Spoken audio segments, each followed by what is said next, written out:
Hey. Hi. Wow, I actually didn't expect you to pick me. I didn't expect you to be here. It was you very clear for me. Oh. You made me feel very comfortable from the moment I met you. Oh, thank you. Very special and comfortable with you today. Since you picked me, I actually have this. Oh, thank for you. Yeah. Flowers. I mean, yeah, if you want me to take care of you, I can take care of you. But yeah, I eat a lot as well, so if you're okay with that, then you gotta take care of me too. I'm very curious about trying your cooking sometime. I would love that. Maybe do something tomorrow. Yes. You know, I think I would love that.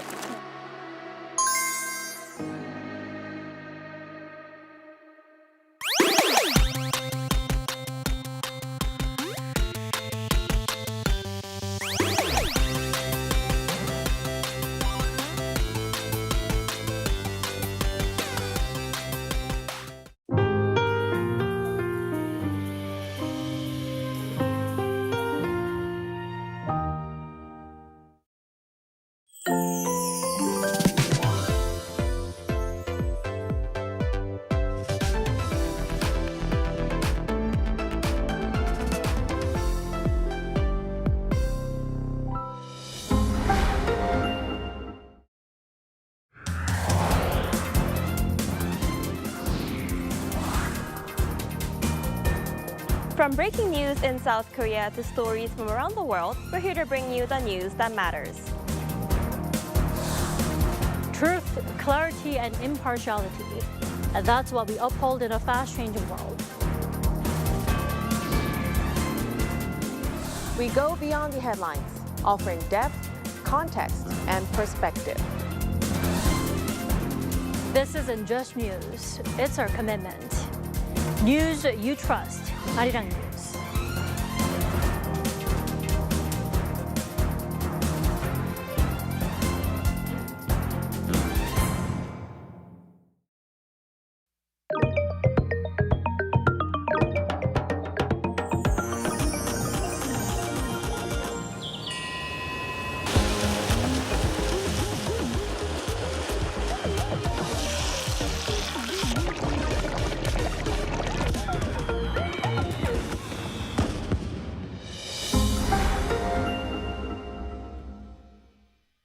Gyeongju, a city that holds 1,000 years of history.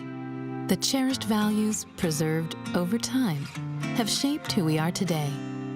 Now, through new encounters, we step into a better future.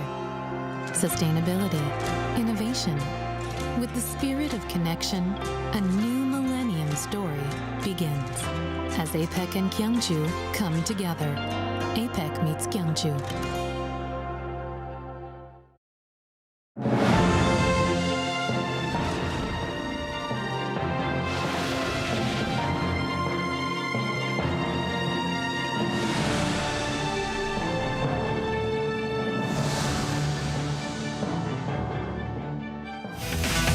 In our headlines on this Friday, November 21st, here in South Korea, President Lee Jae-myung and his Egyptian counterpart Abdel Fattah el-Sisi highlight their partnership in peace and in prosperity by promoting bilateral trade in critical sectors, including AI, ICT, and defense. And President Lee Jae-myung unveils his SHINE initiative at Cairo University, aimed at advancing stability, harmony, innovation, network, and education between South Korea and the Arab world. Meanwhile, a trilateral meeting among the culture ministers of Seoul, Tokyo, and Beijing, scheduled to take place next Monday in Macau, is cancelled by the host, China. President Lee Jae-myung and his Egyptian counterpart Abdel Fattah el-Sisi have highlighted their partnership both in peace and in prosperity. This shared understanding was underscored during their talks at the presidential palace on Thursday. Arirang's Yoon Jang-min starts us off from Cairo. The Korea-Egypt summit began with an official welcome by Egyptian President Abdel Fattah el-Sisi for visiting President Lee Jae-myung at the presidential palace in Cairo. During the nearly 2-hour-long talks on Thursday, the two leaders addressed regional peace. 한국과 이집트는 평화 촉진자로서 한반도와 중동을 포함한 국제 평화에 함께 기여하기로 하였습니다. We agreed upon the need to deepen global peace and support for peace in the Middle East and on the Korean Peninsula. The main idea of interest was bolstering a bilateral partnership as the two countries celebrate 30 years of diplomatic ties. South Korea and Egypt will work together on the Comprehensive Economic Partnership Agreement, or SEPA, to expand bilateral economic partnership. 세파는 광범위한 경제 협력을 뒷받침할 중요한 제도적 기반이 될 것입니다. AI, communications as well as science and ICT are important in particular. President Lee expressed hopes that the two countries also cooperate on the defense industry, such as Fa-50 aircraft, building upon their joint production of the K9 self-propelled howitzer. MOUs were signed to bolster cooperation on culture and education. Concluding the Korea-Egypt summit, President Lee will head to South Africa to attend the G20 summit for talks on sustainable growth and fairness at a time of increasing global uncertainties. Yoon Jung-min, Arirang News, Cairo. Meanwhile, from the grounds of the palace, President Lee Jae-myung headed to the campus of Cairo University to share with young scholars there his vision of cooperation between South Korea and the broader Arab world. Our presidential office correspondent Song Yoo-jin reports. Peace, prosperity, and culture. These are the three pillars of President Lee Jae-myung's Middle East strategy, unveiled during his lecture at Cairo University on Thursday, one of the oldest and largest universities in the region. 샤인 이니셔티브를 제안드리고자 합니다. S는 스테빌리티, 안정을, H는 하모니, 조화를, I는 이노베이션, 혁신을, N은 네트워크를, E는 education, 교육을 뜻합니다. For stability and harmony, Lee announced that South Korea will contribute $10 million to the Egyptian Red Crescent Society to support humanitarian efforts in Gaza. He praised Egypt's leadership in mediating the Israel-Hamas ceasefire and said South Korea will join President Abdel Fattah el-Sisi's Gaza reconstruction plan. Moving to innovation, Lee promised tailored cooperation designed to support the economic development of each Middle Eastern partner. 에너지, 건설 분야 협력을 공고히 하는 한편 인공지능, 수소 등 미래 혁신 분야로 협력의 지평을 확대하겠다는 약속을 드립니다. He says it's now South Korea's turn to give back, highlighting how the country's rapid development was made possible by economic ties with the Middle East, including oil, natural gas, and large-scale construction partnerships. For network and education, the president emphasized the power of people-to-people exchange. 사람과 사람이 자주 만나는 것만큼 서로의 문화를 함께 배우며 성장하는 일만큼 양국의 우호 관계를 단단하게 만들 동력은 없습니다. For this, Lee vowed to expand university exchange programs, increase scholarships and training opportunities, and create more pathways for Middle Eastern students to study in Korea. He also pledged to broaden cultural cooperation across food, fashion, beauty, and history to deepen mutual understanding. President Lee concluded his nearly 20-minute speech by calling on the young audience to play a leading role in making the SHINE initiative truly shine in real life. Song Yoo-jin, Arirang News. Also in Cairo on Thursday, President Lee Jae-myung met with the members of the Korean community there. He pledged tangible expansion and cooperation between South Korea and Egypt across culture, defense, and the economy. That being said, he touched upon the role of the Korean community in Egypt to further promote such partnership. The president's meeting with Koreans in Cairo marked the first since 2006.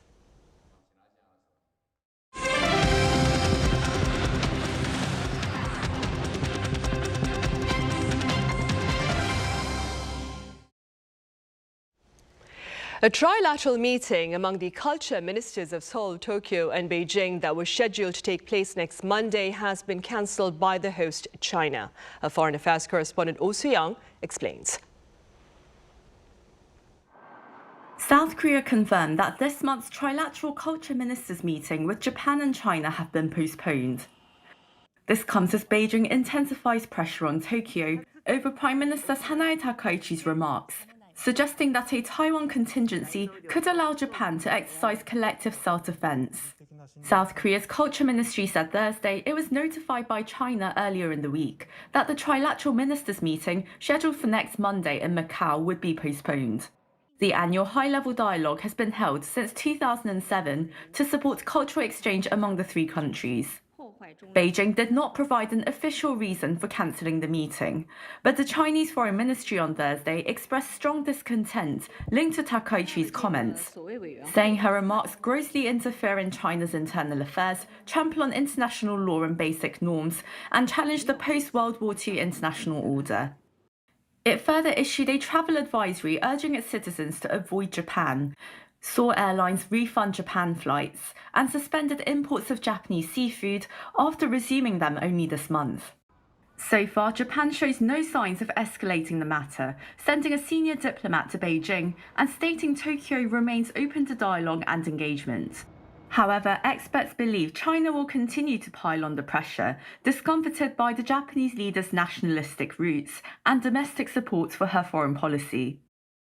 So I expect that if Takaichi does not walk back her comments, which I don't think she will, right now her favorable ratings I think is at about 80% in Japanese society.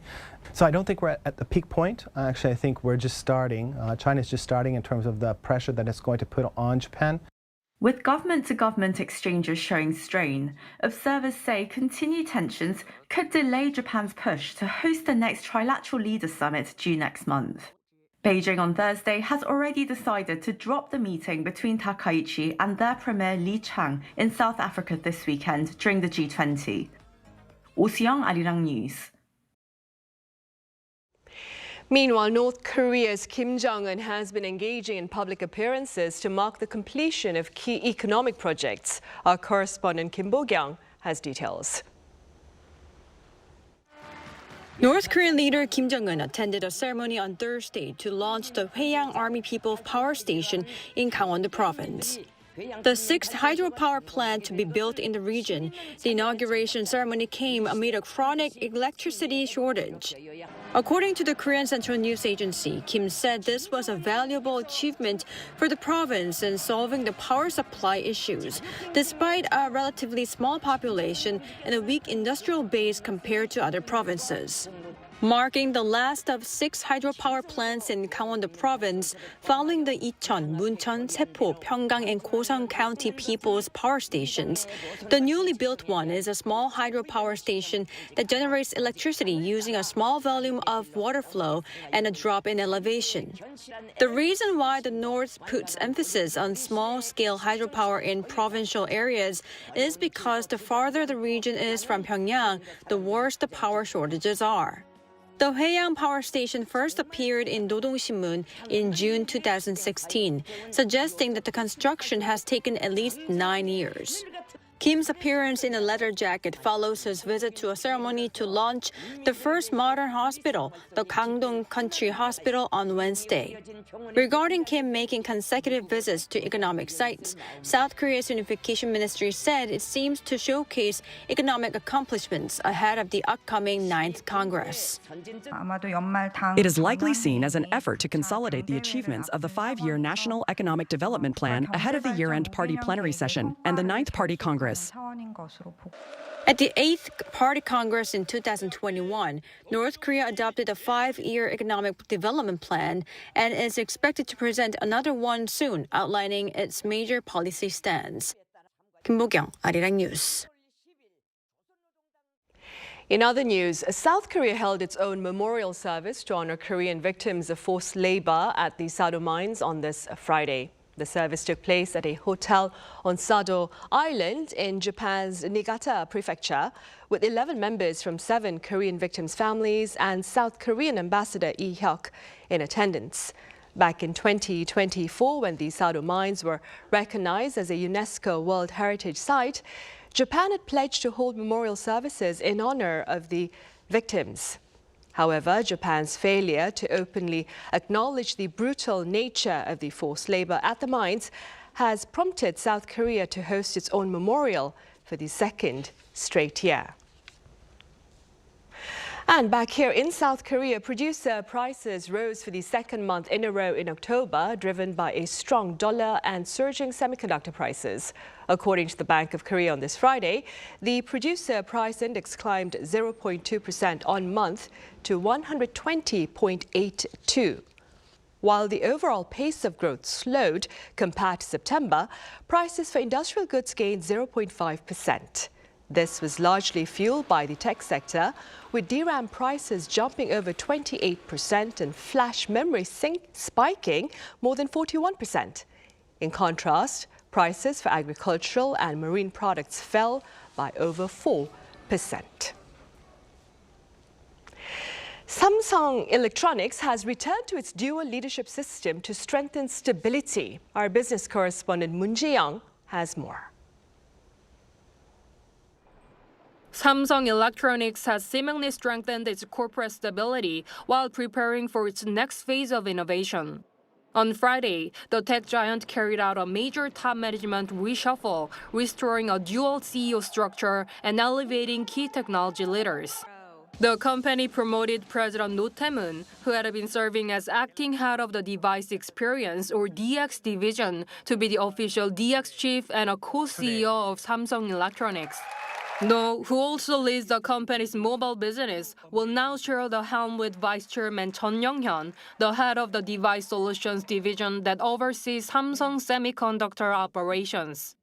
As we enter the AI era, Samsung faces both challenges and opportunities, from the need for stronger memory chips to the growing demand for AI-powered smartphones. That's why the company is putting its trust in Jeon Young-hyun to lead the semiconductor division and Roh Tae-moon to steer mobile and consumer electronics. It's a leadership lineup that experts say is well matched to guide Samsung through this pivotal moment.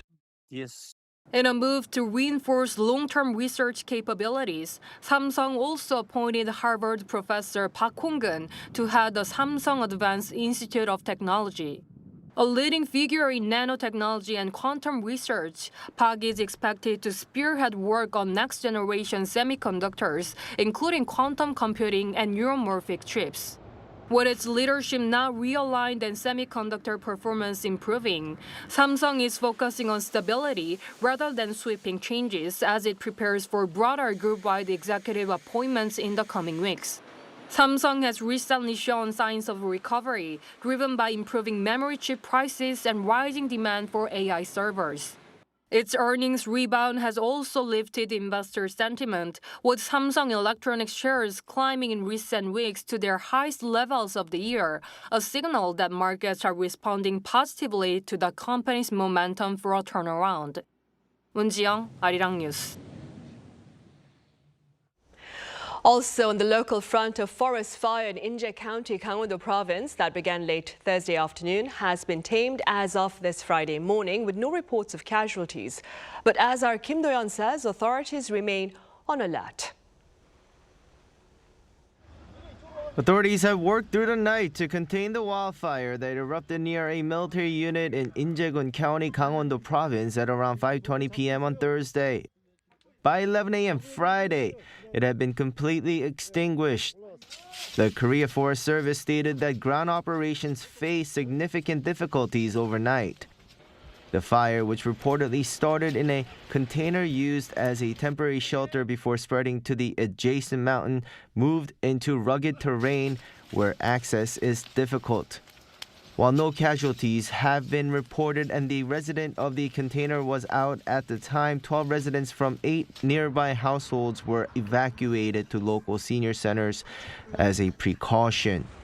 This blaze marks the first time a level 1 wildfire response has been issued this autumn season. Updated assessments estimate the fire has affected an area of approximately 34.5 hectares, roughly the size of 40 soccer fields. The total fire line spans 3.7 kilometers. By sunrise, full-scale operations resumed, having been scaled back overnight. 29 helicopters were deployed to the scene. Although heavy fog initially hampered visibility, wind conditions remained favorable with a weak northeasterly breeze, and authorities were optimistic about extinguishing the main fire by the morning. The danger, however, is not isolated to Inje. Wildfire risks are escalating across the country due to prolonged dry weather. Just on Thursday, at least 6 wildfires were reported across Gangwon-do, Gyeonggi-do, and Chungcheongnam-do provinces. Dry weather advisories have been in effect for nearly a week on the East Coast, with gusts of around 20 meters per second forecast for the mountainous regions. These are the same regions that faced the massive wildfire earlier this year centered around Andong. Authorities warn that with the current conditions, even a small spark can lead to a disaster, and are urging the public to refrain from burning waste or using fire near mountain areas. Kim Do-yeon, Arirang News. UNICEF's Child-Friendly Cities initiative champions the rights of children in communities. Up next, we take a look at one district here in Seoul that had earlier earned related recognition for its efforts to ensure the welfare of the young. Our Pyongyang has this story. A city where children are not only protected, but also heard, respected, and actively involved in shaping their communities. Under UNICEF guidelines, cities must show sustained progress in child participation in decisions that affect them, safety, access to culture and play, and child rights-based governance before receiving official child-friendly city certification. Over the past decade, South Korea's first child-friendly city, Seongbuk-gu, has expanded its youth councils, strengthened child participation in budgeting, and opened new child-centered community spaces. One of those spaces is the Seongbuk Youth Center, where young people gather to debate issues, draft proposals, and develop practical civic projects. There are already many educational programs for children in Seongbuk-gu, but I think it's even more meaningful when children themselves can propose the kinds of education they feel they need. Because places like the Youth Culture Center provide a safe environment with instructors and support for a variety of activities, I can really feel that Seongbuk-gu district respects and supports children in a meaningful way. Here, children also learn confidence, communication skills, and the sense that their opinions matter. The different experiences and encouragement they receive here will eventually become valuable resources in their lives when they need them. And importantly, they are no longer seen simply as beneficiaries in need of help, but as key members of the community who live and grow alongside us, and that's the foundation of creating a truly child-friendly culture. UNICEF says the true measure of a child-friendly city lies in rights-based governance that treats children as full citizens, a priority made even more urgent by Korea's low birth rate.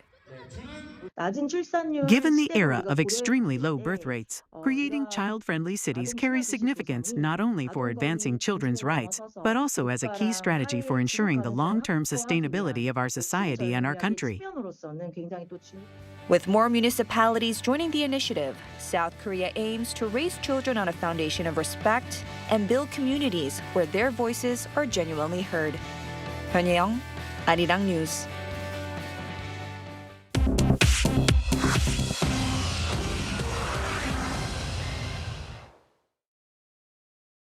This is The World Now, bringing you everything you need to know from around the globe.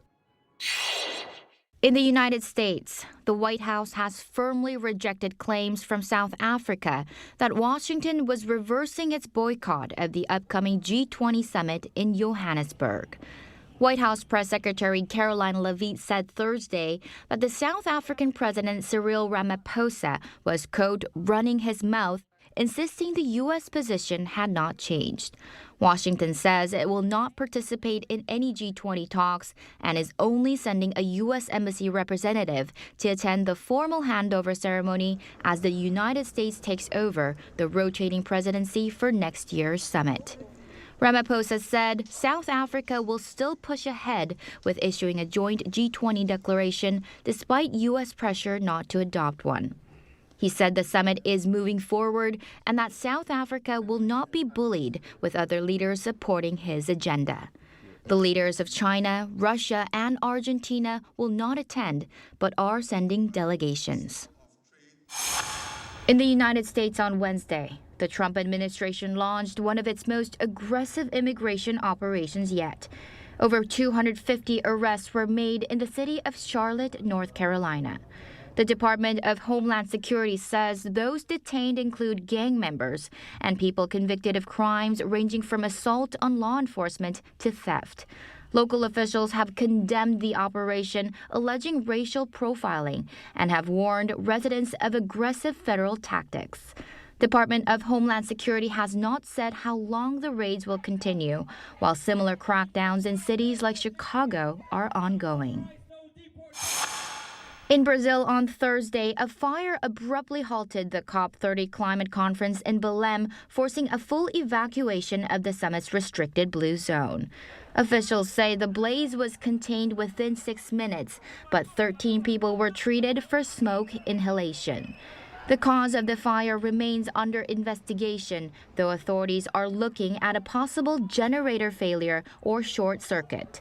Negotiations were entering their final hours to reach an agreement on the next steps to address climate change. According to the BBC, the fire likely delayed the closing of that deal. In France on Thursday, the Grevin Museum in Paris unveiled a new Princess Diana wax figure, dressed in her iconic 1994 revenge dress, nearly 3 decades after her fatal crash in the city. Museum officials say the life-size figure was commissioned after a visit to London's Madame Tussauds, and the unveiling coincides with the 30th anniversary of Diana's landmark BBC Panorama interview. The tribute draws on Paris's long-standing public connection to the late Princess of Wales. Chu Ji-hyun, Arirang News.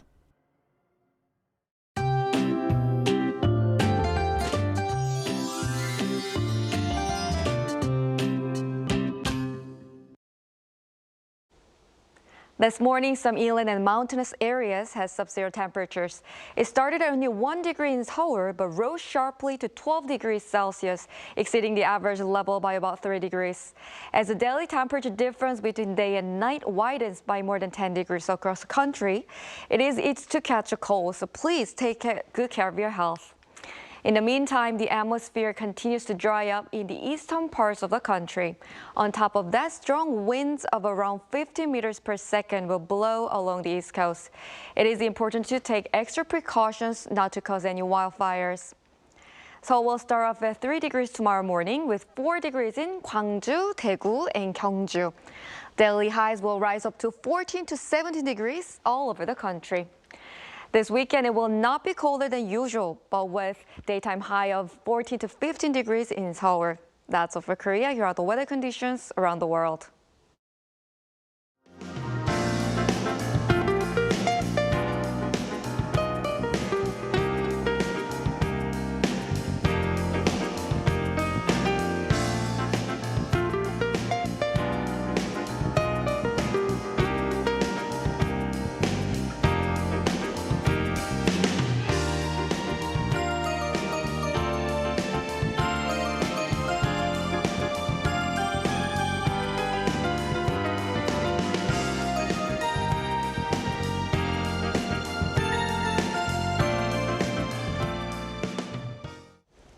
Those are the headlines at this hour here in South Korea. As always, thank you for watching.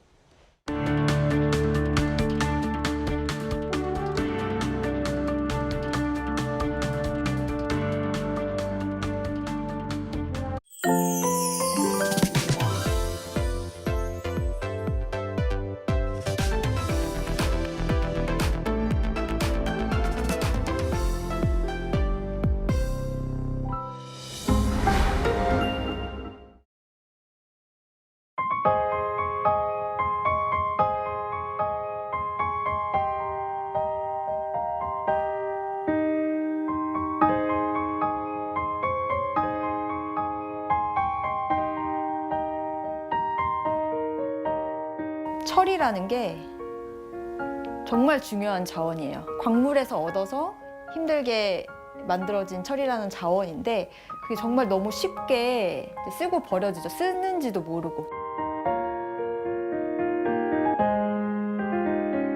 빵 같은 거 포장되어 있는 빵끈 철사 같은 경우에는 정말 그 한 3초 손에 입고 이제 쓰레기통에 버려지잖아요. 그 안에 철이 들어있는 것도 이제 인지를 못하고.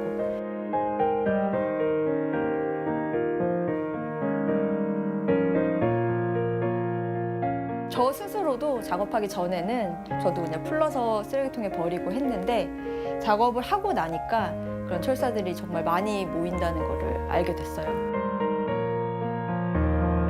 저는 이제 더 이상 일회용으로 한 번 쓰고 버리는 철사가 나오지 않아서 제발 철사를 돈을 주고 사서 작업을 할 수 있었으면 좋겠다는 생각도 하고 있습니다.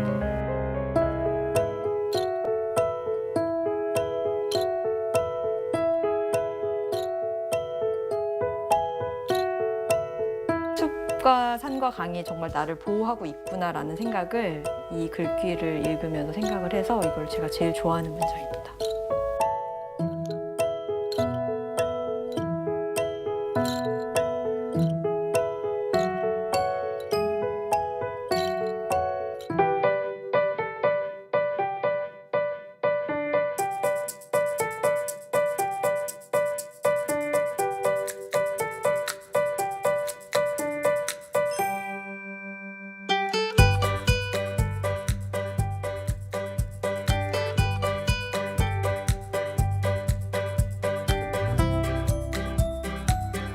철사뿐만 아니라 내가 내 손에 들어오는 것들이 나한테 꼭 필요한 건지 이게 나한테 정말 유용한 건지 이런 생각을 좀 해보면 좋겠어요.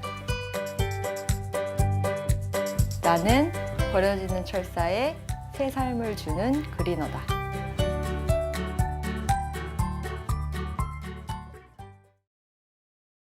혼자라는 게 때론 지울 수 없는 낙인 같아 살아가는 게 나를 죄인으로 만드네.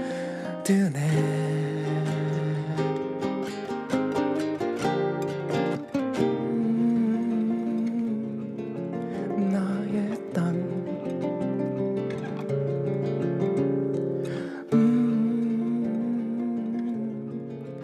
나의 집 꽃이 된 사람 꽃이 된 사람 사랑하다가 나도 꽃이 되었네.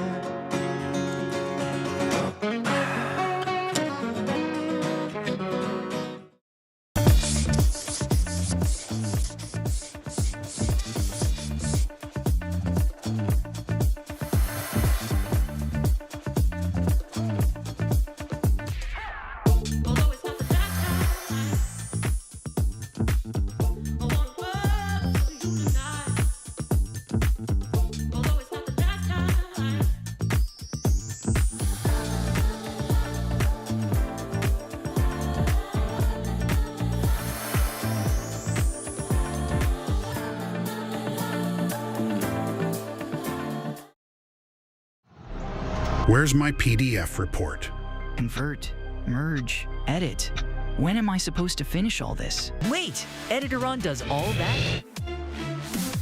I can fix text right in the PDF, black out personal info with one click, convert, merge, and save to the cloud so I can download it on my PC or tablet. Easy. Thanks to Editor-On, I'm leaving on time.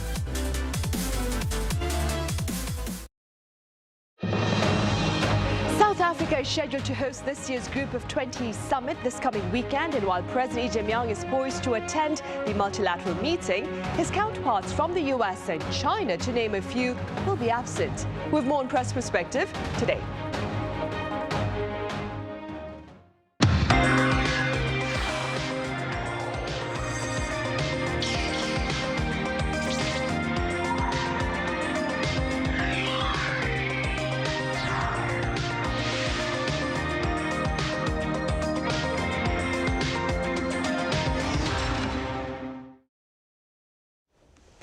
Hello and welcome to Press Perspective for this Friday, November 21st here in Seoul. I'm Min Sun-hee. The Group of 20 summit begins tomorrow, that is Saturday, in South Africa. And today we touch upon this multilateral meeting and its agenda this year. For this, I have Kelly Kasulisjo with the American Daily, the Washington Post, live on the line. Kelly, it's been a while. Welcome back. I'm so happy to be back. Thanks so much. Right. And here in the studio, we have Rui Valdez with Spanish news agency EFE Spain. Rui, it's great to have you here. Glad to be here, Sun-hee. Right, Kelly, let's start with you then. Let's begin with some general background information about the G20. When and why was it established, and what have been some of its most notable achievements? Right, so I'll start from the very beginning. G20 stands for Group of 20. It's the 20 most economically powerful nations in the world. Technically, it's 19 of the most economically powerful nations in the world, plus the European Union that kind of acts as one here. Together, these countries make up about 85% of the global GDP and 75% of international trade. So we're talking about a group that really kind of manages the global economy. And so they meet about once a year. And, you know, why? I mean, it's really for the sake of stability, for countries to open up dialogue about how to keep both the economy, climate change, things like that in a positive place. And whenever I explain G20, I always tell people, like, imagine a world where the top 20 economies in the world that make up 85% of the global GDP weren't meeting and weren't communicating at all. So it's a pretty high stakes summit, generally speaking. The group itself was established in 1999 in response to the financial crisis of the late 1990s. Many people in South Korea remember how devastating that time was to the global economy and to the economy domestically here. But the first summit, I believe, was in Washington, D.C. in 2008. So this year, it's supposed to be hosted by South Africa. And just so that people know, I mean, the group of 20 countries that we're talking about, they include the U.S., South Korea, Japan, Mexico, Argentina, Turkey, the UK, France, China, of course. And so it's always seen as a way to touch base on global trade, the economy, but also just some greater diplomacy things. Geopolitically, it's a good place for dialogue when you have countries that, you know, have different political ideologies but have to work together on the basis of trade. It's a really important meeting. I think for everyday people, it can sound a little bit boring, but just imagine the spectacle of the top leaders and officials from the 20 biggest economies in the world meeting together. There's always a little bit of drama and some interesting headlines that come out of it. Right, indeed. For now, though, Rui, as we wait for that particular gathering to start tomorrow, what do you suppose makes the G20 even more important, considering the current geopolitical climate? Yes, well, as Kelly explained, the importance of gathering all these economies from Western, Asian, Global South, it's a once-in-a-year opportunity to debate about different issues. And of course, the current state of affairs in the world, it's a state that challenges multilateralism, especially since the beginning of the administration of Donald Trump in the United States. We're living in a world where the economies that, or his economy that promoted free trade or alliances with different countries is putting all that in questions with tariffs, with disputes against allies, etc., etc. This forum will take a lot of relevance also because we have the reference of what happened in APEC before. And what I mean with this is that we can try to expect, or what everybody wants to do is to compare what the joint statement will say in the G20 as comparison to APEC. In APEC, it was quite positive that both the leaders of the United States and China met at the margins of the event. But at the same time, in the joint statement, there was like a watered down, let's say, like a reference to free trade. They never use it, or to the WTO. So we want to know if they will keep that language in this forum. Now that you have all these economies from all around the world, not just from a region, and will they be able to coordinate to find common ground, establishing these statements, and of course the main debate or the main interest it's regarding trade, but as Kelly mentioned, there will be also the other diplomatical issues and other things at stake. But yeah, the war right now is a war where multilateralism is being questioned, and the G20 will show again how good or how bad it is today. Right. The interest in the diction of the potential declaration to be announced at the G20 in South Africa also takes place, Kelly, because US President Donald Trump has announced his intentions to boycott this year's summit in South Africa. Could you give us some context and what has been the response to Mr. Trump's decision? Yeah, so before getting into kind of the politics between President Trump and South Africa specifically, I think it's worth noting, and a lot of analysts have pointed this out recently, that President Trump is pretty different from other U.S. presidents in that he's not necessarily unwilling to break protocol or decorum. The United States' attendance at G20 summits is well established and very routine, but he has shown during his presidency that he's not afraid to boycott something or to not show up to an event.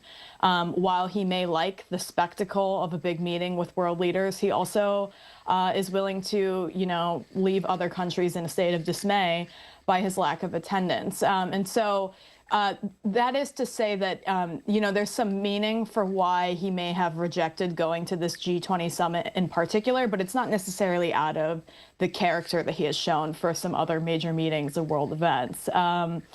Now, this is a little complicated to talk about, but President Trump has essentially claimed that South Africa discriminates against its white citizens and that there is a genocide against white people happening in South Africa.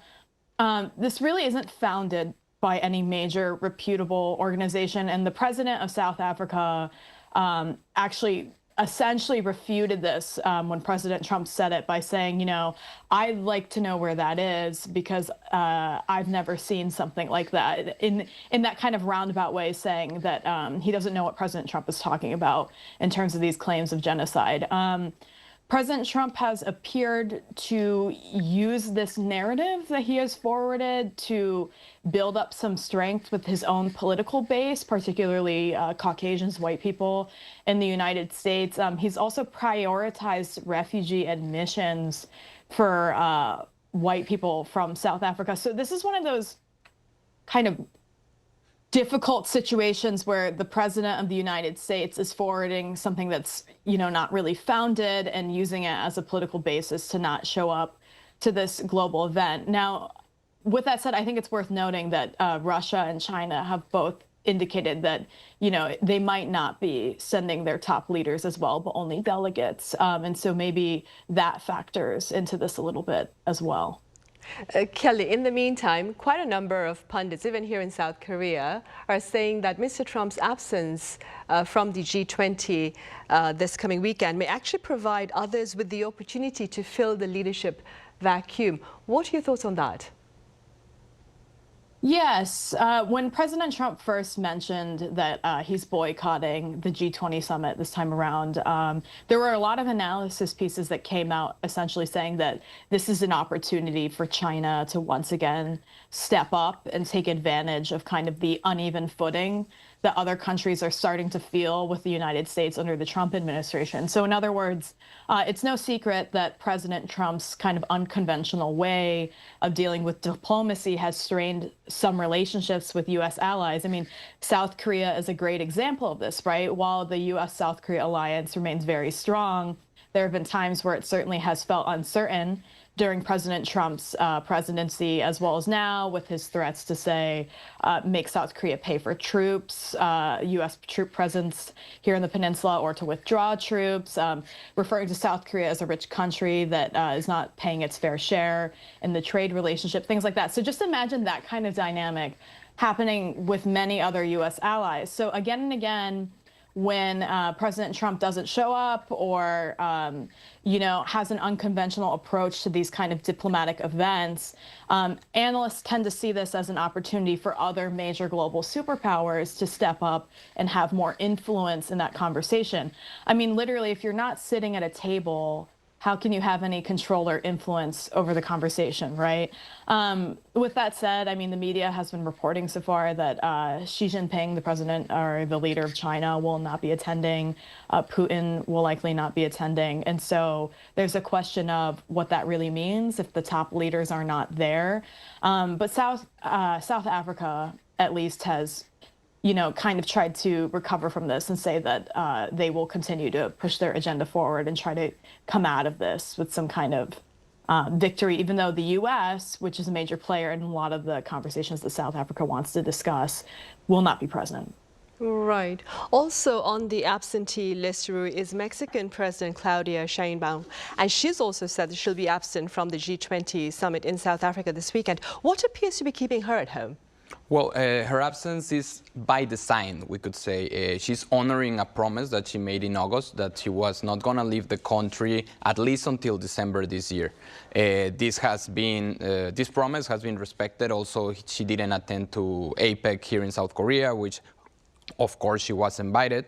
And for the viewers to understand a little bit about the Mexican current political situation, the predecessor of current President Claudia Sheinbaum, Andrés Manuel López Obrador, he had a line of prioritizing domestic issues than issues abroad. And he publicly stated that he was not going to prioritize leaving the country. He did attend quite a few events in U.S. and some multilateral, but very few compared to other presidents. So it seems also that President Sheinbaum is trying to go in a similar line, probably not as extreme as the predecessor, but a similar line because they share the same party and he is still a very big influence in the country as being such a popular president. So that would be it. In fact, like the reason she's not going is she committed to do it. But there are also other things that we need to take into account as probably incentives that also keep her inside of the country and not giving her the opportunity to change her mind. Right now, there's a lot of turmoil in Mexico because there was one of many, but one quite high-profile murder of Major Carlos Manzo of Uruapan in Michoacán in North Mexico, which has unfolded protests in the city, also in Mexico City, some that ended with violence and police repression. So right now it's a very delicate moment in the country for the president to leave. I don't believe, or pundits don't believe that it will be well seen if she leaves the country in this particular moment.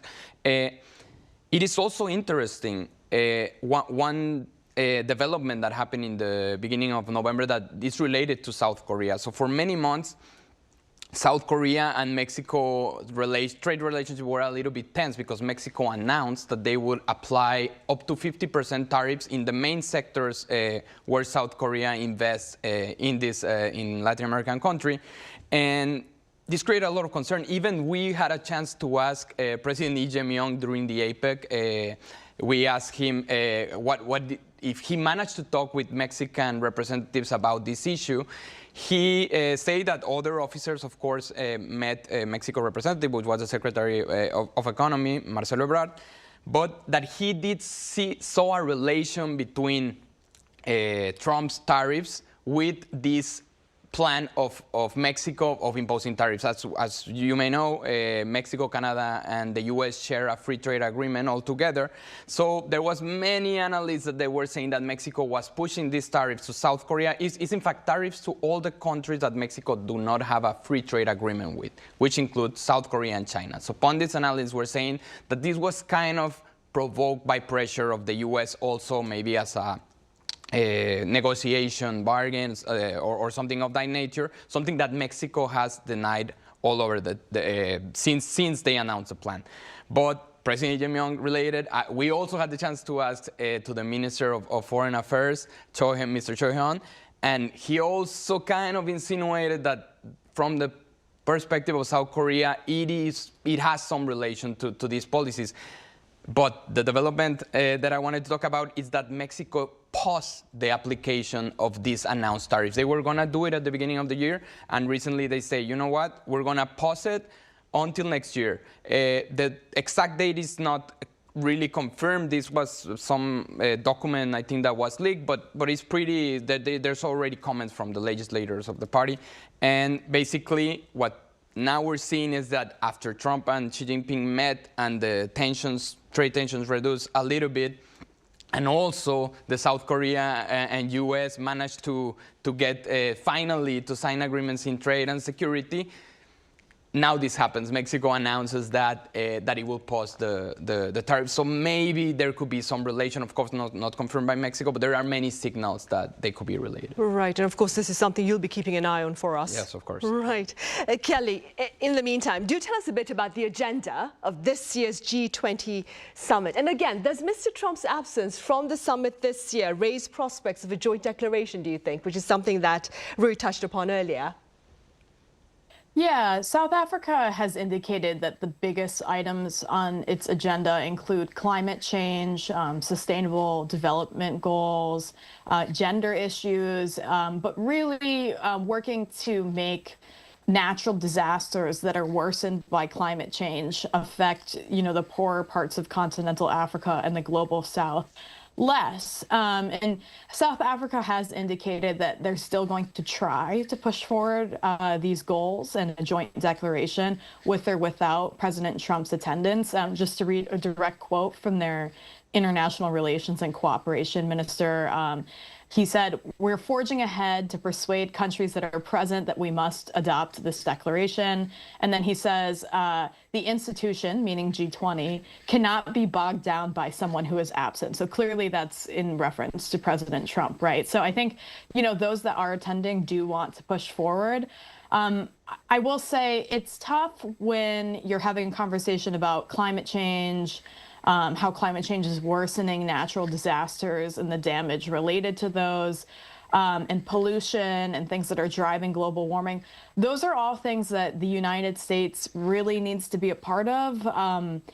The US and China are among some of the greatest contributors to global warming and pollution in the world. And so to not have potentially the U.S.'s cooperation on this, or at least, to be there as a kind of a part of the conversation leading up to a declaration, it does maybe undercut those conversations, but there are a lot of other forward-thinking nations that are participating in this. So if there is a joint declaration that comes out of this, it's not to say that it won't have results or that these other countries don't have power to make a difference on these agenda items. I think it remains to be seen going into this, looking at media reports and kind of what analysts have said. I do think there's a bit of a sense being communicated that this G20 summit is maybe undermined a little bit by the lack of attendance of several top leaders of various nations, even if they do send lower delegates. Right. In the meantime, Rui, what can you tell us about South Korea's own diplomatic agenda at the G20 this weekend? Right. President Lee Jae-myung is going with the mission to strengthen Korea's role as a middle power bridge in what many consider is a fractured G20 for many of the reasons that also Kelly exposed. Lee will try to outline the Seoul's economic and climate policies under the G20 theme that is solidarity, equality, and sustainability. As he has been mentioning before in other encounters, he's expected to push for multilateral trade system and amid the rising tariffs and global fragmentation that we have discussed. Also, he will promote an Africa-focused diplomacy, taking the advantage of being at this forum. And in fact, one of the parts also that many consider if U.S. ends up boycotting or sending a lower officer is that it will be a chance, as Kelly mentioned, for other countries to take this opportunity to gain protagonism that probably could have been blurred by the attendance of Trump, which can happen or usually happens. And so maybe Lee Jae-myung will have this opportunity to focus diplomacy on Africa, expand cooperation, discuss things like development finance, infrastructure, and digital partnership, which South Korea has promoted before in the region. He also has the plan to sustain summits or build bilateral encounters, at least with President of France and the Chancellor of Germany. With France, it's all in this context of the 140th anniversary of diplomatic ties. And they're expecting to discuss security, climate policy, and France's upcoming G7 presidency. Whereas with Germany, major trading partner in Europe, he is expected to discuss supply chains, industrial cooperation, and adapting to shifts in the global trade order. There's also one thing related to the Mexico issue that we talked. Lee is expected to meet with the leaders or representatives of the association MIKTA. We call it MIKTA in Spanish right now. I don't know if that's the way they call it in English.